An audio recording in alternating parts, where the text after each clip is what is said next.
Freemason ni ada pada sudah lama bertapak sebenarnya. Di zaman-zaman sebelum kita merdeka. Lama dah. Lama sangat. So perjanjian ini dibuat bersama dan antara yang berada pun di kalangan golongan corporate juga. Okay.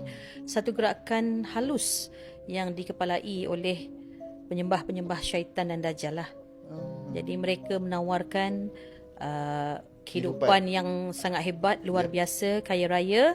Tapi kamu kena bagi roh kamu ataupun nyawa kamu pada dia sebagai galang ganti dia. So kebanyakannya Freemason ni didalangi oleh ahli-ahli tertinggi yang memegang dunia. Contoh, wah aku sebut nama sebenarnya sebut Tut. Okay. Tapi hakikatnya begitulah. Hakikatnya dipelopori oleh orang-orang yang mengetuai ataupun mengepalai dunia ni. Itu cikgu cakap tadi, hidden hand tadi tu. So antara yang dituju ialah anak-anak muda yang menjadi influencer, artis, tokoh-tokoh ternama, pemimpin-pemimpin dunia yang boleh bersubahat untuk bersama menjadi panji-panji dajjal tu tadi. Antara yang terkesan sangat anak muda, di mana anak muda ni menggilai artis-artis pujaan mereka. Kebanyakan yang kita tahu ada beberapa nama dan banyak sangat, dan Malaysia kita pun ada.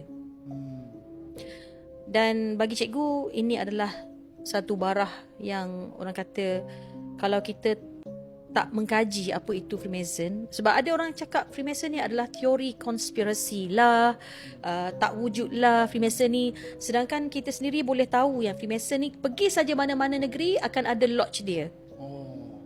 Dan setiap Contoh kalau dekat negeri Kedah ada lodge dia. Ya. Kalau dekat Kelantan pun ada lodge dia. Kelantan tak ada. Kelantan tak ada. Tapi dengar kata macam ada. Kalau pergi Selangor ada lodge dia. Ada lodge. Perlis pun ada. Ada. So Melaka pun ada. So ada orang kan. Dan orang dia terdiri daripada Melayu. Bukannya non-Muslim saja, Muslim, Islam, Melayu. Dan di kalangan pemimpin tertinggi. So dia pergi lodge sana, dia buat apa? Adalah ritual-ritual dia. Nak naik pangkat kena macam gini, kena macam gitu. Sembahan-sembahan dia, pengorbanan dia, apa yang dia kena buat. Ikut tangga dia, ikut level. Macam tu. Kalau kita renung balik, kalau di Hollywood, yes. banyak artis-artis kita banyak yang dah menjadi korban kan. TikTok kan. Yes. Tiba-tiba naik, pam, tak ada. Tiba-tiba naik, pam. Tapi cikgu nak nasihat satu je lah. Malaysia, tolonglah. Kita ni Malaysia dan agama rasmi kita ialah Islam. Jangan buat sesuatu kerana kesenangan kau. Aku tahu kau artis. Aku tahu kau nak mencapai apa yang kau nak. Kau nak pergi, nak tembus pasaran Hollywood. Kau nak tembus, ibaratnya satu dunia ni orang kenal kau. Tapi tiket kau untuk lebih mudah, kau jangan bersekutu dengan Freemason. Sebab kau tahu siapa kepala dia. Kau tahu siapa yang mengepalai dan tujuan dia, serta kau melalaikan semua peminat-peminat kau dan kau mengaburi mata-mata mereka. Aku nasihat kau balik ke pangkal jalan. Sebab apa? Benda ni kau akan sendiri bermain dengan nyawa kau sendiri. Mungkin kau tak mati, mungkin anak kau, mungkin isteri kau jadi mangsa, mungkin mak ayah kau. Kau sendiri tahu macam mana menjurumuskan diri kau ke lembah-lembah yang begini, natijah dia apa? Satu, kau menyekutukan Tuhan. Kau bersekutu dengan Dajjal. Dajjal kot. Kau rasa apa? Memang kau dah kaya, memang kau akan orang kata digilai ataupun disebut nama kau. Tapi satu hari nanti bila kau terima natijah dia, kau sendiri akan fikir sendiri sama ada kau diterima oleh Allah atau tidak bila kau mati.